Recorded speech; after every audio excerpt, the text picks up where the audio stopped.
Full disclosure, the voice you are listening to now is artificially generated, brought to you by satisphonic.com. See the link in the description for more details. What was hugely hyped up but flopped? Quibi, $1.75 billion, blown in 6 months on a streaming service no one wanted. The reason why Quibi got film and TV investors executives so much more excited than the general public, and the reason they were so stringent regarding the outer bounds of the short-form format, was because one of its primary goals was to work as a tool to circumvent unions and their corresponding workers' rights protections. People working on shortly form films, which are usually one-off projects which have a much smaller workload, aren't covered by the union protections that extend to the majority of jobs on a film set. Quibi's projects were produced like any other larger film or show, but because they were cut up into shorts, they could pay their writers, actors, and other workers way less and make them work in worse condition. A sizable number of the scripts that they bought were just straight up written to be movies, e.g., The Most Dangerous Game, which is why so many of them feel disjointed with the way they were cut up.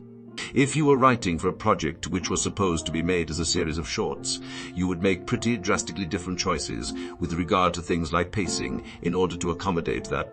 I've always relished in Quibi's downfall, but learning this makes their crumble 20 sweeter.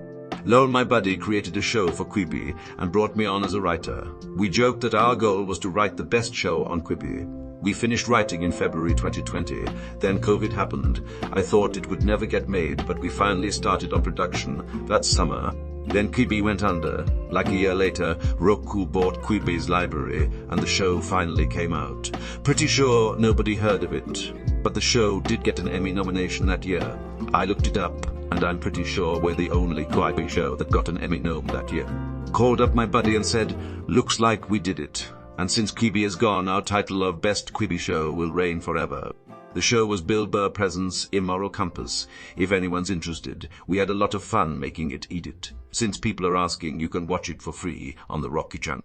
While I'm here, might as well plug our movie Postal 2019, which you can watch free on Tubi, and check out my YouTube channel for more shorts. This guy just casually writing Emmy award-winning shows. Yeah, you hear that, Hollywood? Now hire me again and we can save Quibi. Dude, I stumbled on that randomly and thought it was hilarious. Isn't there one involving a Wayfair order?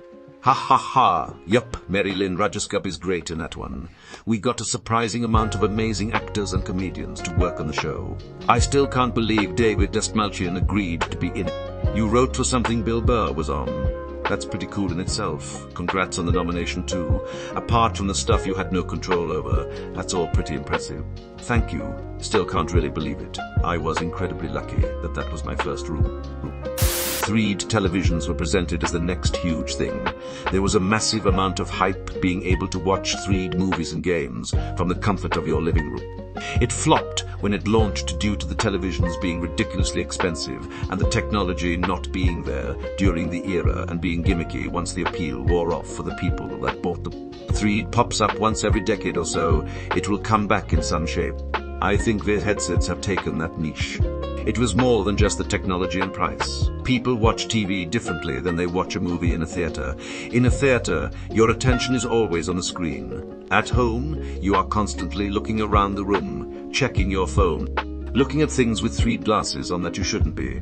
It's just a different experience that doesn't lend itself to 3D. But hasn't 3D largely died out in theaters too recently? What was that Google social media with circles? Google Plus? While we're here, Google Glass. Google Glass was just being field tested. It was not commercially available. It had obvious problems giving users headaches and making people uncomfortable. But that was just to collect data, which it did. Google Glass was just poorly timed. At the time, people were freaked out by the idea of someone recording posting everything they do. There have been a few since then that met less resistance. I imagine soon someone will come up with something similar to Google Glass that will be widely applauded and see huge success, possibly by Apple. It was just poorly timed. It's the disguised camera that worries people. People are generally okay with cameras in public, but not covert cameras, either intentional or unintentional. We got a memo about it at work that it was banned from the office. Apparently some guy was wearing it in the bathroom and it freaked out some ex-guy. I can't blame him. It has the potential of having possible legal ramifications if you have an employee taking pics of other people in the bathroom and you know about it. It also raises a ton of security concerns if someone can just record themselves while looking at proprietary documents. Forgot an R. In all fairness, I used Google and it was really good. The circles feature was extremely useful, and I also recall being able to post things into specific albums, and the communities were nice too. It was small, but the communities were quite active, and I met a lot of cool people there. It's a shame how Google handled it though. I was an active user until the bitter end. Yeah, I quite liked its functionality, but they limited who can join when it should have been doors wide open. Also, though, all social media is being ruined these days, so anything hyped by Google. 293 services as today. Hups, killed by Google. Before it became a punchline, people were worried that Battlefield Earth would be a dangerously effective recruiting tool for Scientology. I remember hearing that for the novel, bookstores like Barnes and Noble would get a new shipment of the book, only to find their stickers already on them. Supposedly, the copies were being bought, then sent back to the distributor to be sold again. I wonder who would do such a thing, and for what purpose. I didn't even know the existence of Jamboard. Google is often way too ahead of the curve, it seems. And on top of that, they simply don't market some of this stuff enough. Imagine if Google had Apple's marketing brains. But I do wonder if they shut down a lot of these cause they're unable to hire enough talented devs to maintain them. I'm showing my age, but the Geraldo Rivera special with Al Capone's mysterious vault, which turned out to hold nothing. There was nothing in Al Capone's vault, but it wasn't Geraldo's fault. I still remember the look of crushing disappointment on that man's face. A vault, I think Reddit knows about overhyped vaults, lol. That was hyped so much that I almost left a night class early to go watch it. I watched it in a lounge with other students who were leaving early, and we all laughed at what a waste of time that'd be. Man, Geraldo never fully recovered from that moment. Dan and Dave was an advertising and merchandising campaign by American shoe manufacturer Reebok during the build-up to the 1992 Summer Olympics in Barcelona. The promotion was meant to generate excitement and support for the Olympic competition between American decathletes Dan O'Brien and Dave Johnson. However, the campaign had to be modified when O'Brien failed to qualify for the Olympics. Dan went on to win the 96 gold. Reebok just hyped too early. This is such a weird, deep pull, and the thread should be more things like this, rather than Starfield's or Kony 2012's over and over again. That was hyped so much that I almost left a night class early to go watch it. I watched it in a lounge with other students who were leaving early, and we all laughed at what a waste of time that had been. Man, Geraldo never fully recovered from that moment. The Segway. What are you talking about? They revolutionized mall security. Paul Blart mastered the F out of that thing. Only 140,000 units were sold during the lifetime of the product, and in the later years, the Segway only made up 1.5% of total company profit. Factors contributing to the end of production include the price, 5,000 US at launch, and the learning curve in learning to balance on a Segway peaked, which has led to notable accidents involving Usain Bolt, George Bush, Ellen DeGeneres, Ian Healy, and the Segway Inc., previous owner Jimmy Heselden. While the Segway Inc. has remained popular for security and tourism, electric scooters have been more popular for personal mobility. Tips in Wikipedia or Wikisegway. And the Segway Inc. Previous owner Jimmy Heselden. This is the guy that literally went over a cliff on a Segway, right? The pour on the Segway was masterful. The product was not. I remember the crazy build-up. Cities will be designed around it. They should call it a gob. Zuckerberg's weird avatar world. Didn't help that their commercials for it made it look like a chaotic melatonin fever dream. That and Zuckerberg is the least fun person on the planet trying to sell something that needed to be fun in order to work. The most stilted, forced, awkward, manic, fake, positive shit I've ever seen. Those videos make more sense when you imagine there's someone just off camera holding a gun to their kids. Zuckerberg literally made a Wish.com version of Vershet. Remember when they put out a video hyping up the fact that they got legs? I imagine a couple dozen people logged into their virtual home and not seeing a damn soul anywhere. They should call it a gob. Target in Canada. Heard so many people addicted to the store in the use. Everyone was excited to have it here, but it flopped. Stores opened, being half empty. More expensive than the stores they replaced. Limited selections. They only lasted a few years. What killed them was the supply chain issue. Half the store being empty is what drove away customers. They just couldn't compete with Walmart, Costco, or other big retail goods chains established in Canada that are fully stocked with prices at or cheaper than Target. At their shareholders meeting, I think they said it would be like 3-5 years for them to become profitable, but at a cost of billions loss a year. So it was easier for them to sell their lease and close up shop and leave. Fyre Festival. My favorite thing is about the guy who won a ticket through a raffle was just an average working class guy. He had a great time, firstly because he didn't pay for it, and secondly because so much of the disaster of it was from the point of view of rich people who expected to have a luxury experience. For him, it was just a nice vacation. Honestly, I'd watch a movie about that. So my friend, who normally throws amazing parties, threw a Fyre Festival party, complete with ruined-down tents, a partially flooded backyard and cheese sandwiches. It was so stupid, it was awesome. Did he make you blow someone to get a drink? But the documentary is so good, lol at it. I'm referring to the Netflix documentary, but I've heard good things about the Hulu one as well. He will do what to get those water bottles. Fyre was a good idea, I think. Crazy the guy was more interested in scamming than actually making a successful product. For those that don't know, Fyre was an app you could use to book acts. Acts would post their availability and cost, and booking agents could use it to contact and schedule artists. The Fyre Festival was to promote this app by putting in an entire festival using the app to book the artists. Except the dude behind the idea was a criminal more interested in scamming people than running a business. Theranos. Warms my heart to see she's actually doing time. Irving 47. Warms my heart to see she's actually doing time. Chills my heart to know she's doing time for defrauding investors, but was acquitted on all charges related to defrauding patients. My take was that he just refused to believe it would have ended up the way it did. Like he just bit off insanely more than he could chew.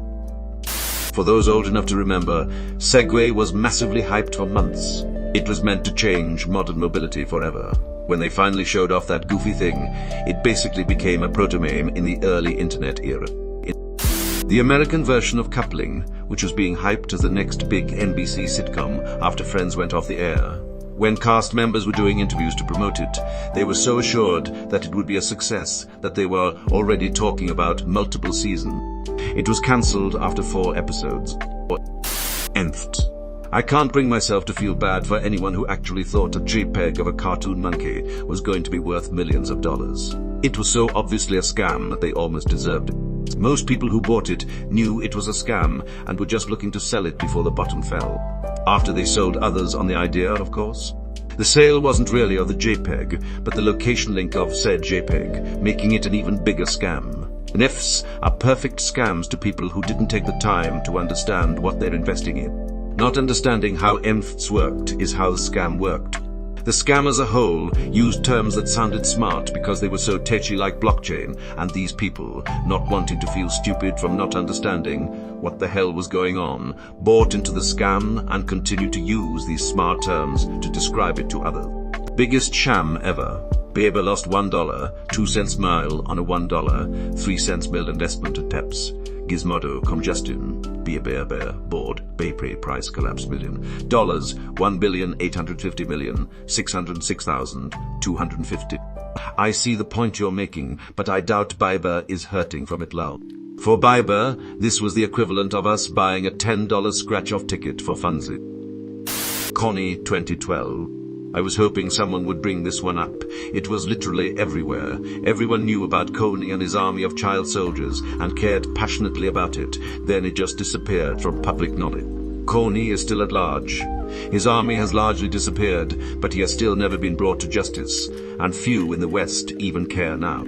See, my issue with Kony was that I was an older teen when this all happened, and I still had no idea what the actual purpose of Kony was until last year edited for the clarity that I know now, but as a teen, I didn't understand. I still don't know what it was all about. Joseph Kony is a bad guy, the leader of the Lord's Resistance Army, a militia in Central Africa. As part of their campaign, they've killed many people and abducted many kids to be used as sex slaves and child soldiers. In the mid-2000s, an organization, Invisible Children, was created to bring awareness to these kids. The US had already sent military assistance to help find and eradicate the Ra, but in 2012 Invisible Children tried to create a viral sensation to create more pressure. So Kony 2012 was born, a documentary and viral trend to pressure Western and African governments to finally finish off the Ra. It went mega viral, and then one of the leaders of Invisible Children had a psychotic break, and a video of him naked in the streets also went viral, so the campaign just died.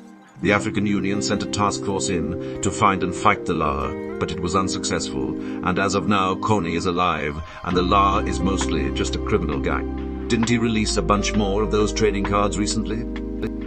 2020. I love seeing the memories from 2019 with the resolutions, and the 2020 is gonna be my year. Stuff. From a global perspective it was ass, but from a personal standpoint it wasn't so bad. Joseph Kony is a bad guy, the leader of the Lord's Resistance Army, a militia in Central Africa. As part of their campaign, they've killed many people and abducted many kids to be used as sex slaves and child soldiers.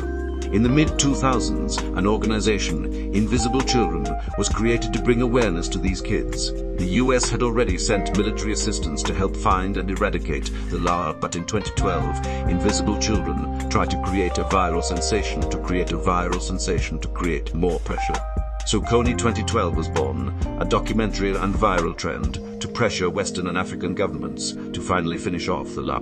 It went mega viral, and then one of the leaders of Invisible Children had a psychotic break, and a video of him naked in the streets also went viral, so the campaign just died.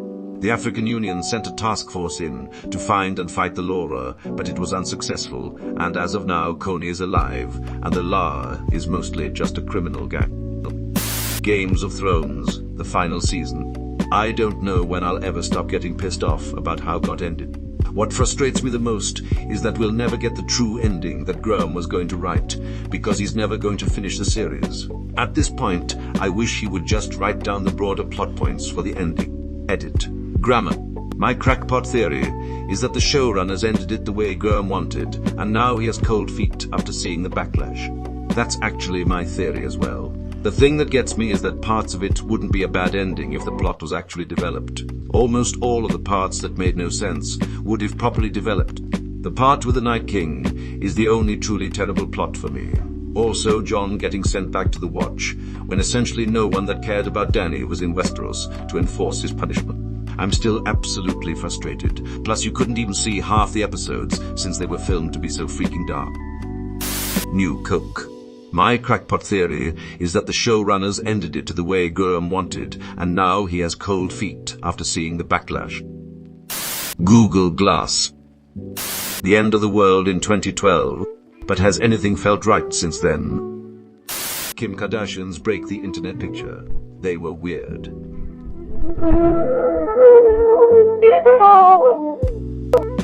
Killer Africanized bees. Lots of fear-mongering over those in the 80s, over a lot of nothing. Curved TV. The Many Saints of Newark. I was so excited and left so disappointed. Whatever happened there? A lot of stuff that Google made. Google Stadia, Google Glass, Google Buzz, Google Daydream, Google Wave, Google Gagango, Google Gagu, Google Lexus, Google Barge, Google Nexus, Windows Millennium Edition. What even was the problem with Millennium Edition? I remember having the disc as a kid in our disc collection, but I don't remember ever using it firsthand. It crashed more often than Nicholas Latify, things were never compatible, and even the system restore was bugged. As a young teen at the Millennium, this severely impacted my very important Business Messenger social life. Metaverse. The Zune. Still a fucking awesome MP3 player for its time though. Threads. Oh my god, now the rage bait posts that are so obviously dumb just pop up on our feed, so you'll download Thread. Nobody thought it would take off, but it instantly became a huge hit. Then it flopped. the boycott of Reddit due to APIS or something. A bunch of communities I follow here saw an exodus of contributing users after that and have not recovered. Some of them became ghost towns. This did have an effect. Area 51 raid. I deleted every app that used an API to access Reddit. Ow, I only browse Reddit online, which comes and goes. I used to be able to jump on and waste an hour or two a day. Ow, maybe I am on Reddit for 10 to 20 minutes.